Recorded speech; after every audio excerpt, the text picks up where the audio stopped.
भी आज बैंकिंग का डाइवर्जेंस आपको 3 गुना होकर दिख रहा है। निफ्टी अगर 0.3% है तो बैंक निफ्टी करीब 1% है। एंड आई होप सो कि बैंक निफ्टी जल्दी जल्दी सरेंडर नहीं करेगा, बट फिर भी असर तो पड़ता ही ना अगर आपका को पार्टनर अच्छा ना चल रहा हो तो।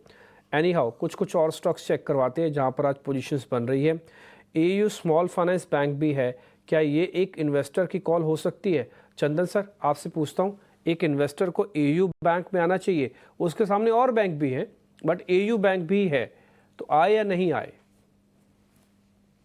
की बात करें तो स्टॉक अपने मल्टीपल मंथ्स के लोअर लेवल पे है और मैं आपको बताना चाहूंगा पिछले लगभग 34 महीने से 5 बार ये काउंटर इन्हीं लेवल पे सपोर्ट लेके टर्न किया है। तो 540 550 एक मेजर सपोर्ट का कामकाज ये काउंटर करता है और ऐसा रिपीटेड टाइम में देखने को मिला है। तो मेरे हिसाब से उसको सपोर्ट बनाना चाहिए और उस सपोर्ट से एक बार के लिए 605 610 के स्विंग को प्ले करने की सलाह रहेगी। और भी पता कर लेते हैं। और संतोष सर जरा आप चेक करना, एक शेयर है, जस्ट मिनट मैं जरा उसको शीट को अच्छे से कर दूं। यस, ये है चोला फाइनेंस। चोला फाइनेंस एक बार जरा ये देखना आप, चल सकता है क्या? चोला फाइनेंस 1200 का शेयर है। हाँ, ये चोला फाइनेंस की बात करें तो ये स्टॉक अभी एक रेंज में है। नीचे आप देखो तो 1180 का एक बार बार सपोर्ट ले रहा है। ऊपर जाओ तो आप 100 और 200 डे मूविंग एवरेज का जो क्लस्टर आ रहा है करीबन 1340 के आसपास वहाँ रेजिस्टेंस फेस कर रहा है। तो अभी 1180 के आसपास से हमने इसमें बाउंस बैक देखा है, तो वापस हो सकता है ये ऊपर 1340 1350 के जोन को टेस्ट करते हुए नजर आए।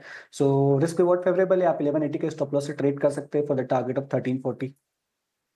अगर आज आप लॉन्ग साइड की लिस्ट खोल के देखेंगे ना, जो सॉफ्टवेयर्स बताते हैं उसमें आप पहले बैंक निफ्टी, फिर union bank of Baroda, AU bank, Chola fin, IDFC, Indian bank, RBL bank, Shriram finance, PNB, bank of Baroda, ये सारा वही दिख रहा है।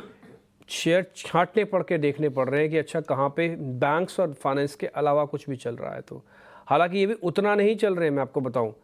नहीं तो जिस हिसाब से जिस प्रपोर्शन में हम टूटे हैं उस प्रपोर्शन के हिसाब से तो आज बैंक निफ्टी अब तक करीब 1000 पॉइंट ऊपर आ जानी चाहिए थी। 500 पॉइंट के गैप और 500 पॉइंट का वैल्यू एडिशन, लेकिन वो 500 पॉइंट का गैप अभी उतना गैप ही है। जो प्रॉब्लम से हम जूझ रहे हैं, जो चंदन सर बैक टू बैक आपको बताते रहे, हम भी नोटिस करवा रहे हैं, that is called a follow problem. Follow up नहीं है।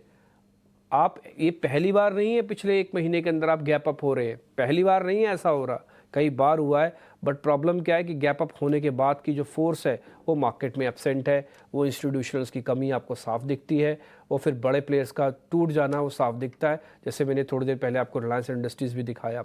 बट एनी हाउ कुछ शेयर मैं और चेक करवा लेता हूँ जो इसके इतर है, इससे हट कर हैं। आज पीरामल एंटरप्राइजेज ऊपर है बट बिना वॉल्यूम के चल रहा है। सीरीज़ के अंदर वॉल्यूम होना बहुत ज़रूरी है, नहीं तो फिर दिक्कत आती है। पी